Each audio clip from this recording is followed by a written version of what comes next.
Hi hello welcome to Telugu. నేను మీ anchor Sarath. ఇవాళ మనతో పాటు యాక్టర్ చరణ్దీప్ గారు ఉన్నారు. వారితో మాట్లాడదాం అండ్ చాలా విషయాలు తెలుసుకుందాం. నమస్తే అన్న. నమస్తే. యా, సో ఎలా ఉన్నారు? All good how are you? Fine, I'm fine. And Thandel సినిమా టీజర్ కానీ ఈ గ్లింప్సెస్ కానీ స్టార్ట్ అయినప్పుడు నేను కొన్ని క్లిప్స్ కూడా రిలీజ్ అయినాయి. సో మిమ్మల్ని చూసి నేను చాలా హ్యాపీ ఫీల్ అయ్యాను. లైక్ మళ్ళీ చరణ్దీప్ గారు ఒక మంచి రోల్తో రాబోతున్నారు అని. ఏంటి అసలు ఫస్ట్ తండేల్ ఎలా స్టార్ట్ అయింది, మీ క్యారెక్టర్ ఎలా ఉండబోతుంది? తండేల్ నాకైతే ఇది ఒక స్పెషల్ ఫిలిం. నేను ఆల్రెడీ ప్రీ రిలీజ్ ఈవెంట్లో కూడా చెప్పా, it's not a regular film, it's an emotion for me Thandel అనేది. సో ఏంటంటే ఎందుకంటే ఇప్పుడు నేను చాలా సినిమాల్లో విలన్గా చేశాను, ఇక్కడ కానీ తమిళ్ కానీ కన్నడ కానీ అన్నిట్లో విలన్గా చేశాను. నెగిటివ్ క్యారెక్టర్స్ ఆ ఇంక్లినేషన్లో ఉన్నా. గరుడవేగ తర్వాత గరుడవేగలో first positive role positive role. ఇది మిక్స్డ్ ఆఫ్ ఎమోషన్స్, లైక్ ఇందులో ఎమోషనల్ సీన్స్ ఉన్నాయి, డాన్స్ చేయాల్సి వచ్చింది అట్లా. సో ఫస్ట్ టైం నాకు ఒక కొత్త ఎక్స్పీరియన్స్. సో ఆ సాంగ్లో అందరం, నేను, హీరో గారు, మన మహేష్, పార్వతీశం, శివ, అందరం మంచి జైల్లో జరిగే సాంగ్ అనమాట ఇది. దానిలో dance first time Sekhar master దాని కొరియోగ్రాఫర్, ఫస్ట్ టైం డాన్స్ కూడా వేసాను అనమాట. సో ఇది ఒక కొత్త ఎక్స్పీరియన్స్. నేను అదే అన్నా నేను హీరో గారితో, చేతు గారు ఎలా డాన్స్ చేస్తారో నాకైతే తెలియదు వరకు, బట్ ఫస్ట్ టైం చూస్తే ఇంత కష్టమా అనిపించింది. So really are great. మనకి ఫైట్స్ సీన్స్ ఇవన్నీ చేయడం ఎక్స్పీరియన్స్ ఉంది కానీ డాన్స్ లో ఎక్స్పీరియన్స్ లేదు కదా మనకి. సో డాన్స్ చేయడం అనేది అమ్మో ఇట్లా చేయాలా, ఇంత టైమింగ్, ఇంత పర్ఫెక్షన్, మూమెంట్, అందరితో సింగ్ చేయాలి, ఇట్స్ కొంచెం డిఫికల్ట్ జాబే. బట్ అదే అన్న చేతు గారితో, అసలు చాలా ఇట్స్ నాట్ సో ఈజీ. దాని తర్వాత ఈ ప్రోమో రిలీజ్ అయిన తర్వాత శివ సాంగ్ చూసాకైతే అసలు అమ్మో ఇంత కష్టం అనిపించింది. సో యాక్చువల్లీ ఇది తండేల్ సినిమా జనరల్లీ స్టార్ట్ అయినప్పటి నుంచి కూడా ఒక అంటే వాళ్ళే మామూలు మూవీ టీమ్ కానీ యూనిట్ కానీ చెప్పేసి ఇది ఒక ఉన్న స్టోరీ. బట్ మీరు అంటే యాజ్ ఎ పార్ట్గా మీరు ఉన్నప్పుడు మీకు స్టోరీ చెప్పినప్పటి నుంచి ఇప్పుడు మొత్తం మూవీ అంతా అవుట్పుట్ అయ్యేంత వరకు you are into the sets మొత్తం, మీ ఫ్రెండ్స్ కానీ ఆ జైల్ సీన్స్ కానీ ఎలా ఉందని ఎక్స్పీరియన్స్, తండేల్ సినిమా ఎక్స్పీరియన్స్? ఇది ఒక ఐ మీన్ చాలా memorable journey, because almost more than an year we travelled all together. And ఇది కాకముందు కూడా ఇంకోటి ఏంటంటే, ఈ ఫస్ట్ నాకు ప్రొడక్షన్ నుంచి కాల్ వచ్చినప్పుడు ఇది ఒక క్యారెక్టర్ అనుకుంటున్నాం అని చెప్పేసి తర్వాత మొత్తం చెప్పారనమాట. Almost 30-35 minutes, 30 to 40 minutes narration ఇచ్చారు మొత్తం. ఏంటి ఉన్న క్యారెక్టర్ ఎలా ఉంటుంది, జస్ట్ ఫ్లో ఎలా ఉంటుంది అని. అంటే మేజర్ హీరోయిన్ సీన్స్ అనేది చెప్పలేదు కానీ మా సీక్వెన్స్లో ఎలా ఉంటాయి, జర్నీ ఎలా ఉంటుంది, క్యారెక్టర్ ఆర్క్ ఎలా ఉంటుంది అని మొత్తం చెప్పారనమాట. అప్పుడే నచ్చింది డెఫినెట్గా. ఇది ఒక కొత్త experience, at the same time it's original జరిగిన ఈవెంట్. సో ఒరిజినల్ జరిగింది ఎలా అయితే జరిగిందో దాన్ని క్యాప్చర్ చేయడం చాలా కష్టం. వాళ్ళ ఎమోషన్స్ని క్యాప్చర్ చేయడం. మనం ఆడుకుంటాం కానీ అప్పుడు అలా వెళ్ళారంట, వాళ్ళు పట్టుకున్నారంట, అక్కడ వాళ్ళ సిచ్యువేషన్ ఎలా ఉందో మనం జస్ట్ అనుకుంటున్నాం కానీ అక్కడ ఫేస్ చేసిన వాళ్ళని ఊహించుకొని మనం ఆ ప్లేస్లో ఉన్నామంటే మనకి ఒక టెన్షన్ స్టార్ట్ అవుద్ది. అరే మనమే అది అలాంటి సిచ్యువేషన్లో ఉంటే ఎలా ఉంటుంది, ఏంటి మన పరిస్థితి ఏంటి, మన ఫ్యామిలీస్ పరిస్థితి ఏంటి, మనం వదిలేసి వచ్చిన వాళ్ళని. ఆబ్వియస్గా అంతే కదా. ఇప్పుడు వీళ్ళు వేటకని ఐ మీన్ ఫిషింగ్ కని వెళ్ళిన వాళ్ళు వస్తారని ఎక్స్పెక్ట్ చేస్తారు ఫ్యామిలీస్. రావట్లేదని ఒక పలానా రోజు తెలిస్తే వాళ్ళ సిచ్యువేషన్ ఏంటి, ఎలా ఉంటుంది, అక్కడ వీళ్ళ సిచ్యువేషన్ ఎలా ఉంటుంది, అది కూడా పాకిస్తాన్లో అనేది నాకు కాల్ వచ్చిన తర్వాత ఐ స్టార్టెడ్ రీసెర్చింగ్. అంటే అసలు జరిగింది, ఒరిజినల్గా జరిగింది ఏంటి. అప్పుడు చాలా ఆర్టికల్స్ రాసున్నాయి, చాలా మంది ఇంటర్వ్యూస్ ఉన్నాయి యాక్చువల్లీ. అప్పుడు ఫిషర్మెన్ ఎవరైతే ఫేస్ చేశారో వాళ్ళ ఇంటర్వ్యూస్ కూడా ఉన్నాయి యూట్యూబ్లో. అవన్నీ కూడా విని వాళ్ళు ఎలా ఫేస్ చేశారు సిచ్యువేషన్స్ అని తెలుసుకున్న తర్వాత మళ్ళీ సెట్ షోకి వచ్చాక డైరెక్టర్ గారితో అందరితో టీంతో డిస్కస్ చేసినప్పుడు కొంచెం విషయాలు తెలిసినాయి అనమాట. So it's not a regular film at all. ఇంకోటి చైతన్య గారు అసలు చాలా హార్డ్ వర్క్ చేశారు. నేనైతే ఇంతకుముందు చైతు గారితో యుద్ధం శరణం సినిమా కూడా చేశాను. సో దాంట్లో నాది నెగిటివ్ క్యారెక్టర్ దాంట్లో కూడా. సో అప్పుడు చూసిన చైతు గారిని ఇప్పుడు చూసిన చైతు గారు టోటలీ డిఫరెంట్. అసలు క్యారెక్టరైజేషన్ ఆన్ స్క్రీన్ కాదు, ఆఫ్ స్క్రీన్ కూడా చెప్తున్నా. ఆఫ్ స్క్రీన్ కానీ ఆన్ స్క్రీన్ కానీ ఆయనలో చాలా మార్పు వచ్చేసింది. మరి అది it's good positive sign for the career growth or for the ఫర్దర్గా. అసలు నేనైతే ఆయన పర్ఫార్మెన్స్ చూస్తున్నా కానీ అసలు చిన్న మైన్యూట్ థింగ్స్ కూడా పట్టుకుంటారు అనమాట. ఓకే ఇది ఇలా చేసిన తర్వాత మానిటర్ చూసి చందు ఇంకోటి చేద్దాం అని ట్రైన్ వెంటనే నాచుదిన గారే అడుగుతారు హీరో డైరెక్టర్ గారు ఓకే బాగుంది నాకైతే ఓకే అన్నా కూడా లేదు ఇంకోటి చేద్దాం అనేది. నేను అది యుద్ధం శరణం అప్పుడు చూడలే, అదే చెప్తున్నా. సో యాజ్ అ పర్సన్గా యాజ్ అన్ యాక్టర్గా యాజ్ అ పర్ఫార్మర్గా చాలా మార్పు వచ్చింది దీంట్లో. ఈ సినిమాకి కొంచెం చాలా ఎక్కువ కష్టపడ్డారు. చాలా కష్టపడ్డారు అని చెప్తున్నా కదా. మేము ఫస్ట్ షెడ్యూల్ షూట్ చేసాము ఉడుపిలో.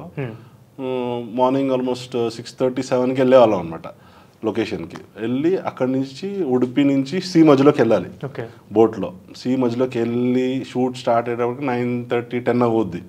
ఆఫ్టర్నూన్ వరకు షూట్ చేసుకొని మళ్ళీ బ్యాక్ వచ్చి మళ్ళీ లంచ్ తర్వాత మళ్ళీ వెళ్ళాలి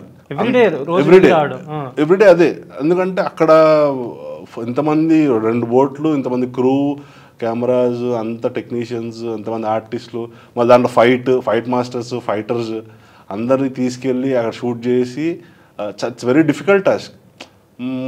అది ఫస్ట్ నుంచి మూవీకి ఒక పాజిటివ్ ఎనర్జీ ఉంది. అది నేచర్ ఆ ఎనర్జీ ఇచ్చిందో, సమ్ ఎక్స్టర్నల్ ఫోర్స్ ఏదైతే ఉంది, సమ్ బ్లెస్సింగ్ అయితే డెఫినెట్గా ఉంది.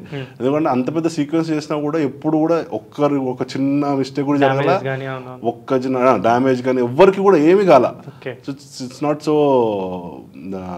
అంటే మాట్లాడుకున్నంత ఈజీ కాదు అక్కడ లైవ్లో షూట్ చేయడం కానీ, అదంతా ఎక్స్పీరియన్స్ చేయడం కానీ.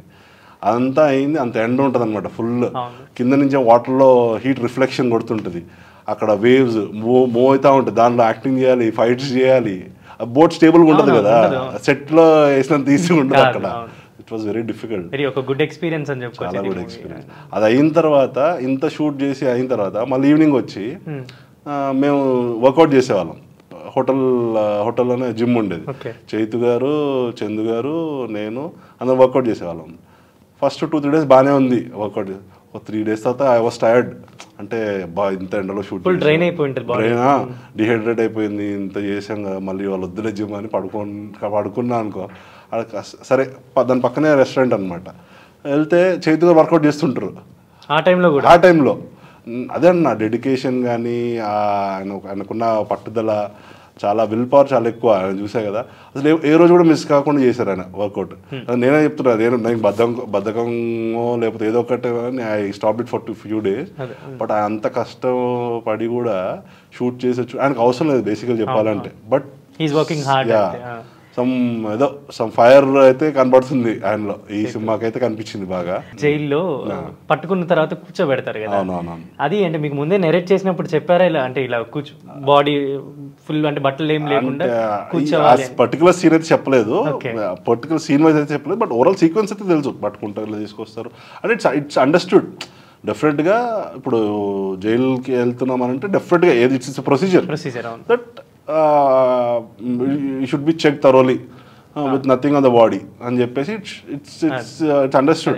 బట్ కొన్ని సినిమాల్లో చూపించరు కానీ నేను స్టిల్ చూసినప్పుడు నాగచైతన్య గారు అండ్ పార్వతీ సింగ్ గారు మొత్తం మీరు అందరూ, నరేన్ గారు బేసికలీ నా ఫాదర్ క్యారెక్టర్ ఈ మూవీలో. సో నరేన్ గారు వచ్చేసి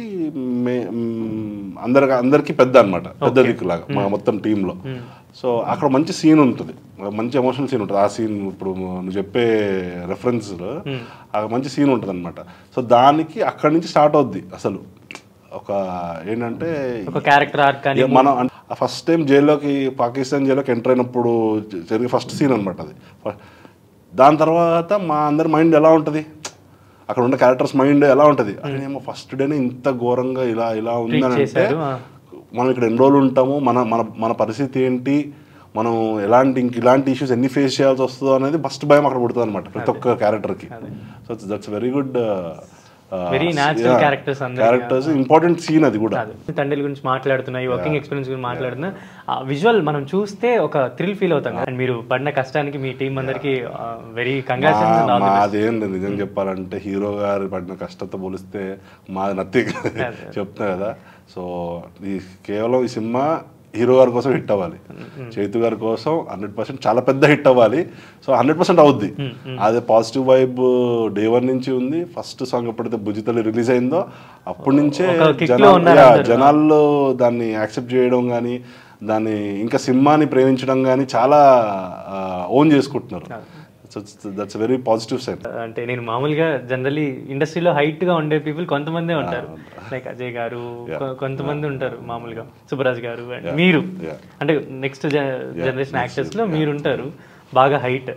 వరుణ్ తేజ్ గారు, ఇప్పుడు అకీరా 6'4" అన్న, మీరు ఎంత హైట్? 6'3". 6'3". ఓకే, అంటే గూగుల్లో 6'4" ఉంది, అంటే 6'3", 6'4" మధ్యలో. సో సో మీరు అంటే జనరల్లీ క్యారెక్టర్స్ పరంగా చూసినప్పుడు మీరు బాగా హైట్ కాబట్టి కొంచెం అంటే హీరోస్ ని మనం పక్కన ఫ్రెండ్ క్యారెక్టర్ కానీ ఏదైనా విలన్ ఇది మీకు ప్రాబ్లం వచ్చిందా? వచ్చింది, 100% వచ్చింది. ఇప్పుడు ఈ సినిమాలో కూడా అంటే ఎందుకంటే హీరో గారు పక్కన ఇప్పుడు మహేష్ కానీ, పార్వతీశం, శివ, నరేన్ గారు అందరూ అంటే కొంచెం అటు ఇటు ఉన్నా కూడా నేను వచ్చి ఫ్రేమ్లో నిలబడితే చరణ్ వెనక్కెళ్ళు డైరెక్టర్ గారు అనేవాళ్ళనమాట. అంటే సీన్ ఇంపార్టెన్స్ బట్టి వాళ్ళు కూడా ప్లేస్ చేస్తారు ఆబ్వియస్గా. మనం హైట్ ఉన్నా ఏమన్నా యాపిల్ బాక్సెస్ మేనేజ్ చేస్తారు కానీ, బట్ ఆ సీన్లో ఇప్పుడు నాకు ఇంపార్టెన్స్ ఉందనుకోండి, మన విజువల్లో ఉంటాం ఫ్రేమ్లో, లేదని అంటే అవసరం లేదనంటే పక్కన పెడతారు. సో అన్నెసరీగా పెట్టాలి అని మన చందు గారు పెట్టరు. చందు అన్న కూడా ఏంటంటే చాలా కాషియస్గా చాలా పర్ఫెక్ట్ షాట్సే తీస్తాడు. ఏది కూడా ఎక్స్ట్రా షాట్స్, ఎక్స్ట్రా సీన్స్ అలా మ్యాక్సిమం ఉండవు. ఇంకోటి టెన్షన్ పడ్డు. అసలు మేము almost more then 50 days shoot చేసాం సినిమాకి. ఒక్కరోజు కూడా చందు అన్న ఒకరిని తిట్టడం కానీ, అసిస్టెంట్ డైరెక్టర్స్ కానీ కోపడ్డం కానీ, లేకపోతే సెట్ డిపార్ట్మెంట్ ఆర్ట్ డిపార్ట్మెంట్ వాళ్ళని కానీ ఎవరిని కూడా అసలు అరిచింది లేదు, అసలు తిట్టింది లేదు. ఒక నెగటివ్ ఎనర్జీ ఉండదు అసలు సెట్ పైన. సో అది ఒక because he has got a very good team. Assistant directors మన కిరణ్ కానీ, యోగి, జయలక్ష్మి అని ఉంది, సో నరేష్, వీళ్ళందరూ చాలా మంచి గుడ్ టీమ్. సో వివేక్ అని ఇంకొక అసిస్టెంట్ డైరెక్టర్ ఉన్నాడు. సో వాళ్ళంతా వెరీ గుడ్ టీమ్. సో దానివల్ల డైరెక్టర్ గారు ఈజ్ సో రిలాక్స్డ్. ఇది కావాలని చెప్తారు, వాళ్ళు టకటకా చేస్తారు.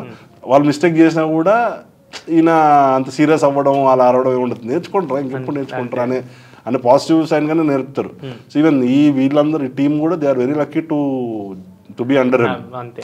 ఇప్పుడు ఈ కంటిన్యూస్గా అంటే అప్పటి నుంచి బాణం సినిమా నుంచి ఇప్పటి వరకు చూసుకుంటే చరణ్ గారు చేసిన అంటే మీరు చేసిన క్యారెక్టర్స్ కూడా ఒక ప్రామినెంట్ యాంటగోనిస్ట్. ఇప్పుడు తమిళ్లో చూసుకుంటే విజయ్ గారికి అపోనెంట్ గా కన్నడ చేశారు, తెలుగు మంచి బాహుబలిలో ఉన్నారు. చిన్న క్యారెక్టర్ బట్ తెలుస్తుంది, అపీరెన్స్ ఉంటుంది. బాహుబలిలో కూడా మంచి క్యారెక్టర్ అని ఫస్ట్ సెలెక్ట్ చేసినప్పుడు అంత ట్రైనింగ్ అంతా ఇచ్చారు. రాజమౌళి గారే చెప్పారు ఓన్గా, నీకు ఇలా ఉంటుంది క్లైమాక్స్లో, నీకు ప్రభాస్కి రానాకి మీ ముగ్గురికి ఫైట్ ఉంటుంది, నువ్వు 6 pack నాకు కావాలి అని రాజమౌళి గారే ఆయన ఓన్గా చెప్పారు. అది మళ్ళీ దాని తర్వాత అప్పుడు ఫస్ట్ 2 parts లేవు, అప్పుడు 1 part. సో ఫస్ట్ పార్ట్ లో ప్రభాకర్ అని వచ్చేసి కాలకేయ, నేను బ్రదర్ సినిమాలో. సెకండ్ పార్ట్ లో I will take over the Kingdom, నువ్వు మళ్ళీ సెకండ్ హాఫ్లో, first half second half. So first హాఫ్లో చచ్చిపోతే నేను టేక్ ఓవర్ చేసి యూ లీడ్ ద కింగ్డమ్ అది అని చెప్పారనమాట. సో ఇంకా ఫస్ట్ అనుకున్న స్టోరీ వేరు, చెప్పిన క్యారెక్టర్ కూడా అలా కొంచెం అంటే సెకండ్ హాఫ్లో ఇంపార్టెన్స్ ఉంటుంది అని చెప్పారు. బట్ అంత రిలీజ్ అయిన తర్వాత, అంత పెద్ద హిట్ అయిన తర్వాత కొంచెం అటు ఇటు మారినాయి. బట్ మీకు మామూలుగా కాల్కేయ బ్రదర్ అని చెప్పి ఒక రికగ్నేషన్ పెద్ద సినిమా వచ్చింది 100%. బట్ చెప్తున్నా అంటే ఒరిజినల్ గా ఏదైతే అనుకున్నారో అది మారింది, అది చేంజ్ అయింది. బట్ దాన్ని మనం మీకు అది బాహుబలి కూడా ఒక మంచి వర్కింగ్ ఎక్స్పీరియన్స్ కదా, అది మిస్ అయింది. కాబట్టి తర్వాత ఏం చేశారంటే బాహుబలి సిరీస్ జరుగుతుంది ఇప్పుడు, బిఫోర్ ద బిగినింగ్ అని నెట్ఫ్లిక్స్ లో. సో అప్పుడు ప్రొడ్యూసర్ ప్రసాద్ గారు వాళ్ళు చెప్పారు, యాక్చువల్లీ సినిమాలు చేసిన వాళ్ళు ఎవరు సిరీస్ లో ఉండరు, బట్ అప్పుడు చరణ్కి ఏదైతే అనుకున్నాం లేదని చెప్పేసి మళ్ళీ దీనికి పిలిచారనమాట. ఏది సిరీస్ లో మంచి క్యారెక్టర్, ఆల్రెడీ ఒక సీక్వెన్స్ షూట్ చేసాము, బట్ అది కొంచెం ఏదో హోల్డ్ అయ్యి కొంచెం ఏదో చేంజెస్ ఏదో జరుగుతున్నట్టున్నాయి, తెలీదు. బట్ అది కూడా షూట్ చేసాము. సిరీస్ అయితే ఉంది, బట్ అది ఇప్పుడు క్యారీ ఫార్వర్డ్ అవుతుందా లేదా ఏంటో తెలియదు. బట్ అప్పుడు చేసిన సీక్వెన్స్ అదైతే మంచి క్యారెక్టర్. మేబీ అంటే ఇప్పుడు ఒకవేళ అప్పుడు మీకు చెప్పిన స్టోరీ ప్రకారం రానా గారు, ప్రభాస్ గారు, మీరు ముగ్గురు కలిసి ఒక ఫైట్ అదంటే నాకు తెలిసి ఇట్ విల్ బి అంటే ఇప్పుడు చరణ్ గారు ఇంకెక్కడో ఏది జరిగినా పాజిటివ్ ఉండాలి. మనం ఏం చేయలేం, మన పని మనం చేయాలి. అది ఎప్పుడు దానికి ఏమన్నా మాట్లాడారా రాజమౌళి గారితో? తర్వాత ఏమన్నా మీకు చెప్పారా చరణ్ ఇట్లా పోయింది చరణ్ అని? ఏం చెప్పలేదు. బట్ నేను ఏంటంటే ఈ నా ఫొటోస్ అప్పుడు రిలీజ్ అయినాయి బేసికలీ, 6 ప్యాక్ ఫొటోస్ ఇవన్నీ రిలీజ్ అయ్యి టైమ్స్ ఆఫ్ ఇండియాలో మంచి పెద్ద ఆర్టికల్ వచ్చింది. నేను టెన్షన్ పడ్డా, ఏంటంటే అరే అంటే Rajamouli is introducing new Telugu villain అని చెప్పేసి ఇట్లా అలా చేశారనమాట. చేస్తే నేను టెన్షన్ పడింది ఏంటంటే ప్రొడక్షన్లో నేనేమన్నా వేయించుకున్నానేమో అని భయపడతారని నాకు చాలా టెన్షన్ అయింది. ఫస్ట్ పార్ట్ రిలీజ్ అయిపోయింది. రిలీజ్ అయిన తర్వాత సెకండ్ పార్ట్ షూట్ జరుగుతుంది. నేను డైరెక్ట్ ఫిలిం సిటీకి వెళ్ళిపోయా, ఆర్ఎస్టీకి వెళ్ళిపోయి రాజమౌళి గారినో మేడంలో ఉన్నవారు కలిసి చెప్పేద్దాం ఇట్లా వచ్చిందని అంటే వెళ్ళి మేడంని కార్తికేయని కలిసా. సార్ షార్ట్లో బిజీగా ఉన్నారు, కలిసి ఏంట్రా ఏమైందంటే లేదు మేడం ఇలా వచ్చింది దీనికి నాకేం సంబంధం లేదు, బట్ వచ్చింది. బట్ అట్లా ఎవరన్నా చెప్తారు కదా వీడి చూడండి ఇలా వేయించుకున్నాడు అని, ఎందుకు నేనే పోయి చెప్పేస్తే అయిపోద్ది అంటే that's okay don't worry about. అంటే వాళ్ళకున్న మైండ్ సెట్కి వాళ్ళకున్న బిజీ దానికి ఇవన్నీ పట్టించుకోవాలి, బట్ మన సైడ్ నుంచి ఎయిర్ క్లియర్ చేసుకోవాలి కదా అని చెప్పేసి నేను వెళ్ళి క్లియర్ చేసుకో. అండ్ మీరు ఫస్ట్ నాకు తెలిసి బాణం సినిమాతో అనుకుంటా కదా తెలుగు తెరకు పరిచయం అయింది, అంటే ఆఫీషియల్లీ బాణమా లేదంటే ఇంకేదైనా ఉందా? అంటే ఫస్ట్ నా బేసికల్గా బీటెక్ ఫైనల్ ఇయర్ లో ఉన్నప్పుడు రైడ్ సినిమా వచ్చింది, దానిలో చిన్న క్యారెక్టర్ చేశాను అంతే. బ్యాక్గ్రౌండ్ లో 4-5 ఉంటారు కదా, దాంట్లో ఫ్రెండ్స్ బ్యాచ్ లో క్యారెక్టర్ చేశా.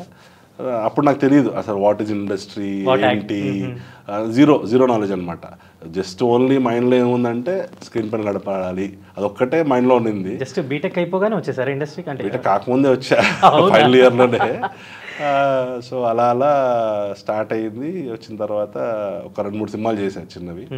దాని తర్వాత ఇప్పుడు అక్కడ కొంతమంది పరిచయం అవ్వడం, డైరెక్టర్ కో డైరెక్టర్స్ కానీ, అప్పుడు వాళ్ళు అడిగి నువ్వు ఏంటి ఏం చేస్తావు అని అనుకున్న తర్వాత నువ్వు ఎందుకు ఇలా చేస్తున్నావు, ఇంత చిన్న ఇలా చేయకూడదు ఇలా అని కొంచెం గైడ్ చేశాను. సో అలా ఉంటుందా ఇండస్ట్రీ, ఓకే అని స్లోగా నేర్చుకుంటున్నాను. బట్ ఎవరు లేకుండానే వచ్చారన్న ఇండస్ట్రీకి?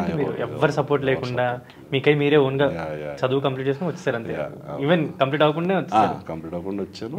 అంటే నేను వచ్చిన పర్పస్ వేరు, బట్ టర్న్ అయిన పర్పస్ వేరు. అంటే యాక్టర్ కాకుండా ఇంకేమైనా అవుదామని వచ్చారా? అంటే నేను 2-3 ఫ్రెండ్స్ ఉన్నాను కాలేజ్ లో. పవన్ సాధినేని డైరెక్టర్, వాడు, నేను, ఇంకోటి అనిరుద్ధ్ అని ఇంకో ఫ్రెండ్ ఉన్నాడు. ముగ్గురం సేమ్ కాలేజ్ అనమాట. ఇంకా మన వశిష్ఠ మలిడి వాళ్ళ తమ్ముడు నాగార్జున ఉన్నాడు. వాళ్ళ డాడీ ఆల్రెడీ పెద్ద ప్రొడ్యూసర్ ఆ టైంలోనే, బన్నీ ఆ సినిమా ప్రొడ్యూసర్. సో మేము అందరం ఒకటే కాలేజ్ అనమాట. సో అందరం కాలేజ్ మేట్స్. సో బేసికలీ వీరిద్దరికి ఏంటంటే హీరోలు అవ్వాలని, ఎవరు పవన్ సాధినేనికి ఇంకా అనిరుద్ధ్ అని ఇంకో ఫ్రెండ్ ఉన్నాడు, వాళ్ళిద్దరు హీరో కావాలని. నాకంత హీరో ఆర్టిస్ట్ అనేది మైండ్లో లేదు ఫస్ట్ నుంచి. సరే ఒక ప్రొడ్యూసర్ అవుదామని ఉండింది ఫస్ట్ నుంచి, బట్ ఏంటి ఎలా తెలుసుకోవాలి అని చెప్పేసి తిరుగుతూ అలా వి స్టార్టెడ్ ఆ జర్నీ. అలా కాంటాక్ట్స్ పెరుగుతూ ఇప్పుడు ఏంటంటే లాస్ట్కి ఎలా టర్న్ అయిపోయింది అని అంటే, నేను ఆర్టిస్ట్ అయ్యాను, ఒక డైరెక్టర్ అయ్యాడు, ఇంకోటేమో కెమెరామెన్ అయ్యాడు హాలీవుడ్ లో. అలా అదే అట్లా ప్లే చేసింది. సో మీరు అంటే ఇప్పుడు కెరీర్ పరంగా చూసుకుంటే ఆల్మోస్ట్ ఇప్పుడు ఎన్ని సినిమాలు అయినాయి? 50 సినిమాల దాకా. You are happy for what your characters? మీకు బాగా అంటే పేరు వచ్చిన క్యారెక్టర్స్, మీరు బాగా కష్టపడిన క్యారెక్టర్స్ అంటే ఏం చెప్తారు? పేరు వచ్చిన క్యారెక్టర్ అయితే లోఫర్ ఫస్ట్. అంటే అంత ముందు వరకు ఏంటంటే కన్నడలో, అంటే తెలుగులో చెప్తున్నా, అంత ముందు వరకు చిన్న క్యారెక్టర్లు చేశా. లైక్ పటాస్ వరకు కూడా వన్ సీక్వెన్స్ చేయడము, అలా చేయడం, అలా చేశా. పటాస్ కూడా మీకు మంచి పేరు వచ్చింది. మంచి పేరు రాలేదని చెప్పట్లా, మంచి పేరు వచ్చింది. బట్ అదేంటంటే ఒక సపరేట్ క్యారెక్టర్ కాదు కదా, అంటే ఒక మినిస్టర్ కి ఒక హెంచ్మెన్ లాగా క్యారెక్టర్. దాని తర్వాత కన్నడ సినిమాలు చేశా. అక్కడ నుంచి ఆ సినిమా నుంచి కన్నడ సినిమా వచ్చాయి. సో అక్కడ మెయిన్ విలన్ గా అక్కడ చేసిన తర్వాత ఇమీడియట్ గా అది చేస్తున్న కొద్దీ జిల్లా ఆఫర్ వచ్చింది తమిళ్లో విజయ్ గారు. అది కూడా జిల్లా రావడం కూడా కారణం మన ఒక ఆర్టికల్. సో అది ఏం రాశారంటే, అప్పటి వరకు ఫస్ట్ టైం ఒక తెలుగు 6 ప్యాక్ విలన్ వస్తున్నాడు. ఇప్పటివరకు బాలీవుడ్ నుంచి అందరూ విలన్స్ 6 ప్యాక్ చేశారు, లేదా మన దగ్గర హీరోలు 6 ప్యాక్ చేశారు. ఫస్ట్ టైం విలన్ 6 ప్యాక్ చేశాడు తెలుగు అని చెప్పి చాలా మంచి ఆర్టికల్ రాశారు. అది చాలా వైరల్ అయింది. అంటే అది అక్కడి నుంచి నాకు విజయ్ గారు ఆఫీస్ నుంచి కాల్ వచ్చింది ఆ ఆర్టికల్ చూసి. సో ఆ ఫొటోస్ ఆర్టికల్ చూసి అప్పుడు అప్రోచ్ అయ్యారనమాట. నాకు అసలు అప్పుడు విజయ్ గారు అంటే తెలియదు, ఎవరు తెలియదు. సో ఎవరు ఏంటంటే తమిళ్ జీరో, అసలు నాలెడ్జ్ లేదు. మన తర్వాత ఇలా పెద్ద హీరో అండి ఇలా అని చెప్తే ఓ అవునా అని చెప్పేసి మీరు ఐ థింక్ నాకు జిల్లా మీకు ఒక మంచి అంటే ఇప్పుడు విజయ్ గారితో అప్పటికే ఆయన very top range Pawan Kalyan ఆయనకి ఆయన అంత ఎలా ఫీల్ అయ్యారు అప్పుడంటే మీరు ఆయనకి యాంటగనిస్ట్ అండ్ తమిళ లాంగ్వేజ్ కొత్తగా మీరు అటు సైడ్ వెళ్తున్నారు ఎలా ఎక్సైటెడ్ అండ్ ఒక పక్కన టెన్షన్ కూడా అంటే ఎలా ఏంటి తెలీదు లాంగ్వేజ్ రాదు but I was very confident ఎలా చేయొచ్చు అది అని చెప్పేసి వెళ్ళాను బట్ టీం కూడా బాగా సపోర్ట్ చేసి అంతా చేసింది చాలా మంచి అంటే తమిళ్లో ఎన్ని సినిమాలు అండి మొత్తం 15 సినిమాలు దాకా 15 సినిమాలు దాకా సో అక్కడ కూడా మీరు బాగా నోటెడ్ అనమాట అక్కడ ఒక చేస్తున్న ఒక 2 సినిమాలు రిలీజ్ అవుతే దాన్ని బట్టి ఇంకో 2 సినిమాలు వచ్చేవి ఇంకొక 4 సినిమాలు వచ్చేవి రిలీజ్ అయిన తర్వాత అలానే ఒక 15 సినిమాలు దాకా చేశారు సో తమిళ్లో ఒక 15 సినిమాలు కన్నడలో 3 సినిమాలు అండ్ తెలుగు ఒక 50 ఫిల్మ్స్ దాకా మొత్తం కలిపి 50 ఫిల్మ్స్ అంటే తెలుగులో చిన్న క్యారెక్టర్ కూడా అన్ని కౌంట్ చేసి 50 ఫిల్మ్స్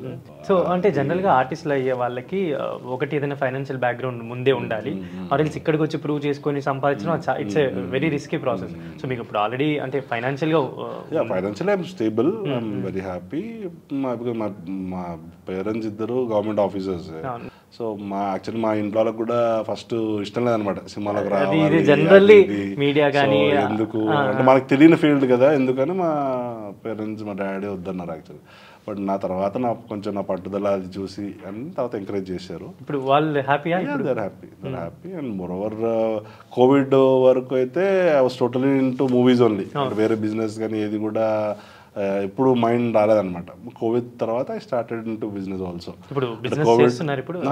ప్యారల్ గా బిజినెస్ ఎక్కువ రన్ అవుతుంది బిజినెస్ తో పాటు సినిమాలు ఇప్పుడు సెలెక్టెడ్ గా చేస్తున్నా నేను అదే అడుగుదాం అనుకున్నా ఏంటి ఇప్పుడు ఈ మధ్య చాలా ఒక్కొక్కసారి అలా కనిపిస్తున్నారు అంటే ఏమన్నా లాస్ట్ 2 years నుంచి ఏ సినిమా చేయలేదు గ్యాంగ్స్టర్ తెలుగులో గ్యాంగ్స్టర్ గంగరాజ్ లాస్ట్ దాని తర్వాత ఇప్పుడు తండలే మధ్యలో కన్నడ తమిళ సినిమా రిలీజ్ అయింది డి బ్లాక్ అని అది మెయిన్ విలన్ మంచి క్యారెక్టర్ అది కూడా దాని తర్వాత తమిళ్లో మిమ్మల్ని ఇప్పుడు అంటే అటు సైడ్ వెళ్ళినా చెన్నై తమిళనాడు వెళ్ళినా బాగా గుర్తుపట్టి రిసీవ్ చేసుకోవడం ఇదంతా నాకు తెలుసు అంటే తెలుగుతో పాటు తమిళ్లో కూడా ఒక మంచి ఫేమ్ ఇంకెందుకంటే తమిళ్లో ఎక్కువ బయట లాంగ్వేజ్ చేస్తే ప్రామినెంట్ రోలే చేస్తా అవునవును సో మెయిన్ క్యారెక్టరే చేస్తే మన దగ్గర ఏంటంటే మనం కొన్ని ఆబ్లిగేషన్ కింద చేయాల్సి వస్తుంది అలా ఇలా కొన్ని చేశాను అనమాట తప్పదు అంటే చేయాల్సి వచ్చింది చేశాను బట్ ఇక్కడ కంటే కూడా అక్కడ ఎక్కువ రికగ్నిషన్ వచ్చింది సో ఆల్మోస్ట్ తమిళ్లో చాలా మందితో చేశారు అండ్ చాలా క్యారెక్టర్స్ తమిళ్ కూడా నేర్చుకున్నా ఇప్పుడు తమిళ్ మాట్లాడతా నా డైలాగ్స్ నేనే రాసుకొని మాట్లాడతా సో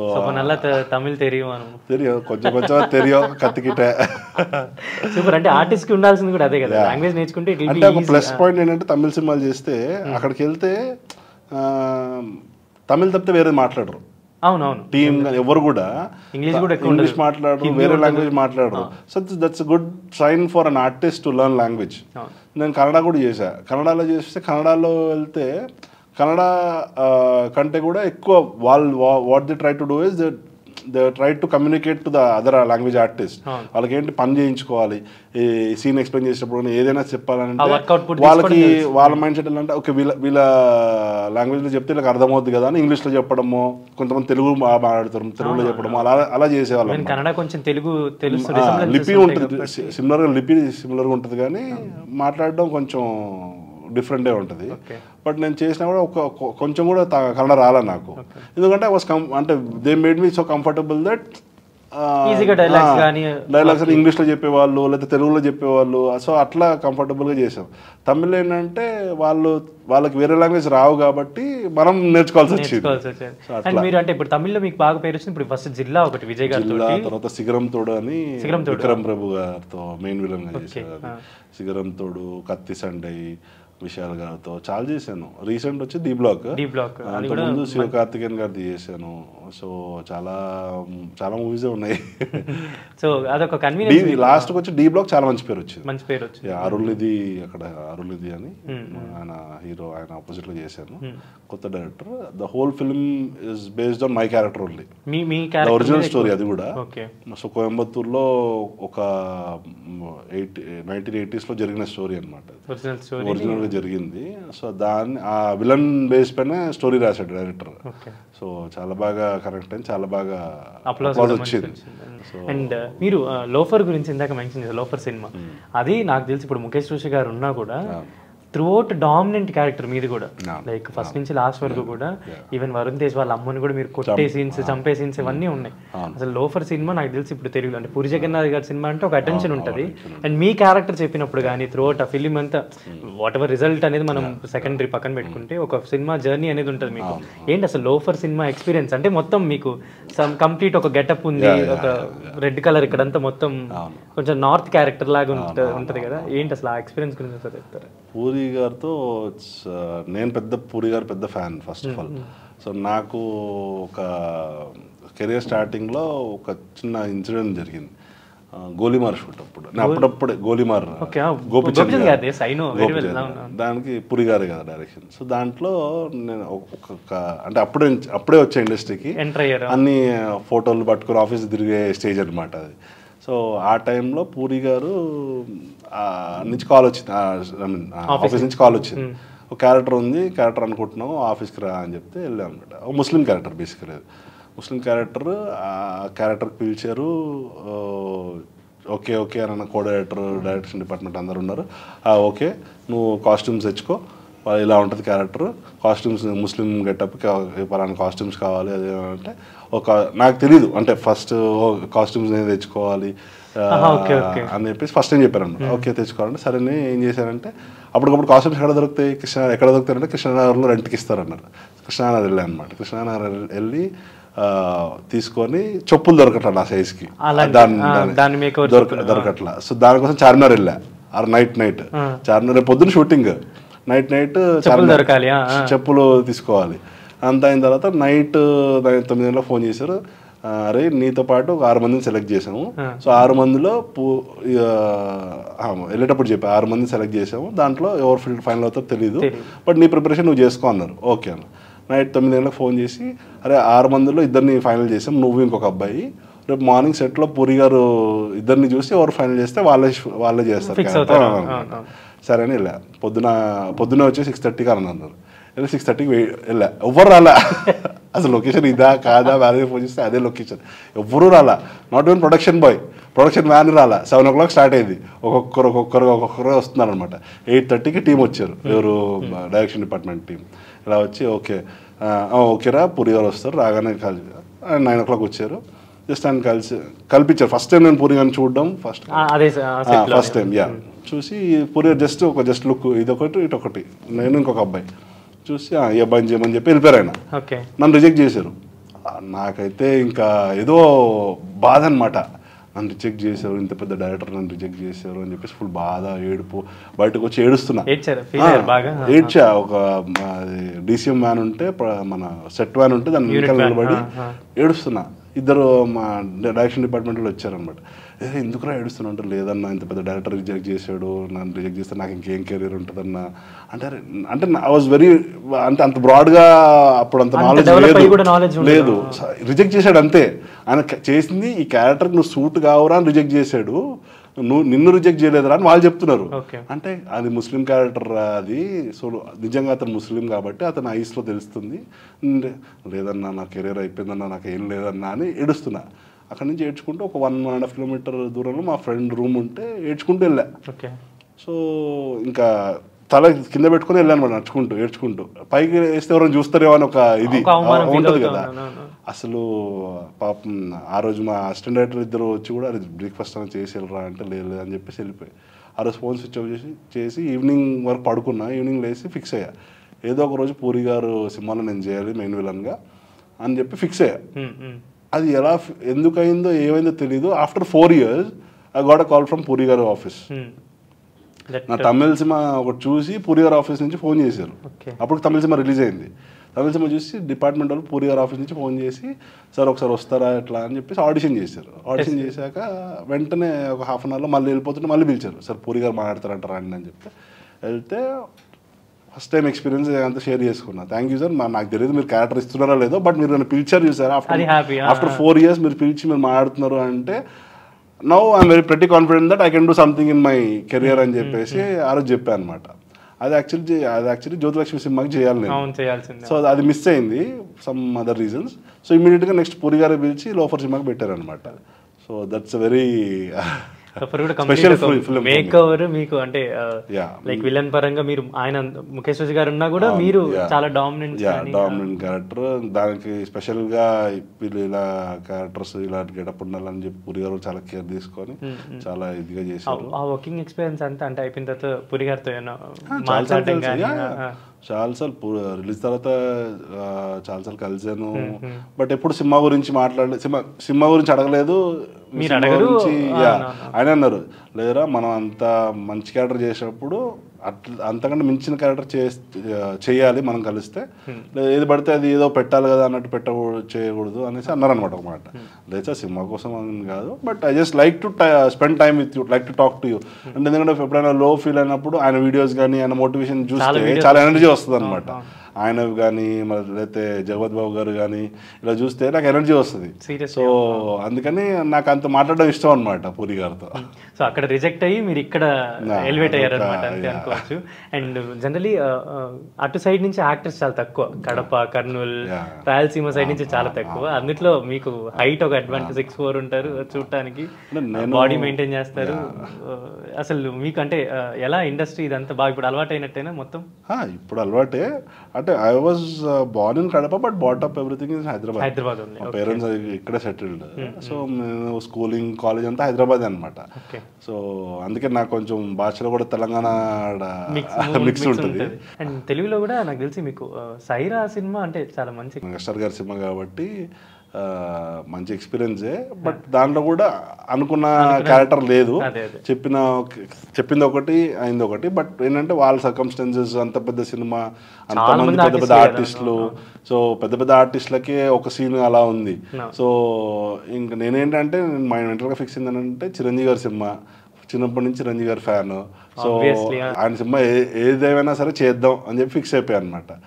1 year దానికి పోయింది కానీ but I was happy because Chiranjeevi గారితో చేసాము, అపియరెన్స్, స్క్రీన్ షేరింగ్ ఉంది. సో ఆయనతో పర్సనల్గా కూడా కొంచెం రిలేషన్ ఏర్పడింది. ఇద్దరం కేరళ నుంచి కొచ్చిలో షూట్ అయిపోయింది. కొచ్చి నుంచి సైరా షూటే. సో యాక్చువల్లీ చిరంజీవి గారు ప్లాన్ లేదు ఆ రోజు హైదరాబాద్ రావడానికి. సడన్గా ఆయన ప్లాన్ ఫిక్స్ అయింది. నా టికెట్ ఆల్రెడీ బుక్ అయింది అనమాట. సో టికెట్స్ మొత్తం ఫ్లైట్ బుక్ అయిపోయింది, ఇంకా వేరే ఎక్స్ట్రా టికెట్స్ లేవు. ఒక రైటర్ది కూడా టికెట్ నాతో పాటు బుక్ చేశారనమాట. ఆయన టికెట్ క్యాన్సిల్ చేసి చిరంజీవి గారికి వేశారు టికెట్. సో చిరంజీవి గారు ఫస్ట్ టైం వితౌట్ ఎనీబడి ఈ ట్రావెల్డ్, లైక్ గన్మెన్ కానీ స్టాఫ్ కానీ ఎవరూ లేరు అనమాట. మేనేజర్స్ అందరూ నేనున్నా అంతే. తెలిసిన టీమ్ మెంబర్ నేను ఒక్కడనే.